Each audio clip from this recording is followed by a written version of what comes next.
Hun går på toilettet for at lægge makeup.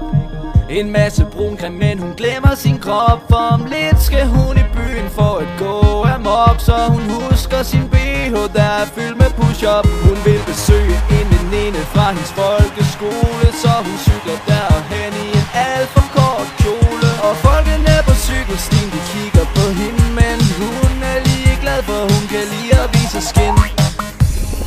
Hun er med på den værste, selvom hun har en kæreste. Hun vil danse med drenge og bruge deres penge. Og når man rører ved hendes fjes, får man snask på sine fingre. Men hun er altid frisk på både fragt, når man ringer. Hun er med på den værste, selvom hun har en kæreste. Hun vil danse med drenge og bruge deres penge. Og når man rører ved hendes fjes, får man snask på sine fingre. Men hun er altid frisk på både fragt, når man ringer. Både fragt, når man ringer. Både fragt, når man ringer. Både fragt, når man ringer. Både fragt, når man ringer. Både fragt, når man ringer. Både fragt, når man ringer. Både fragt, når man ringer.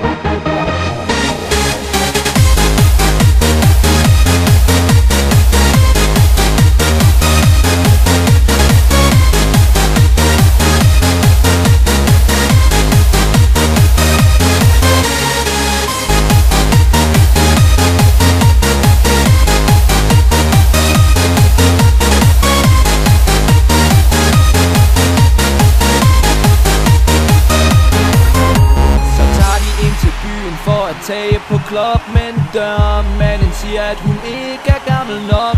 Så rører hun ved hans buks og spørger ham sødt igen. Nej, søde dørmand, vil du ikke nok lukke mig ind? Så bliver hun lukket ind, og de finder sig en plads. De sætter sig ved bordet, og de tømmer deres glas. Så går de op i baren for en nasse en shoes ved en fyr, der er naiv og som tror, at han får. Så tager hun den naive fyr med hjem fra byen, og han vågner op til det frygtede syn. Hendes brun creme er væk, og hun ligner et lig, så han spænder ud af døren med et kæmpemæssigt skrig. Hun er med på den værste, selvom hun har en kæreste. Hun vil danse med drenge og bruge deres penge. Og når man rører ved hendes fjes, får man snask på sine fingre. Men hun er altid frisk, det med fragt, når man ringer.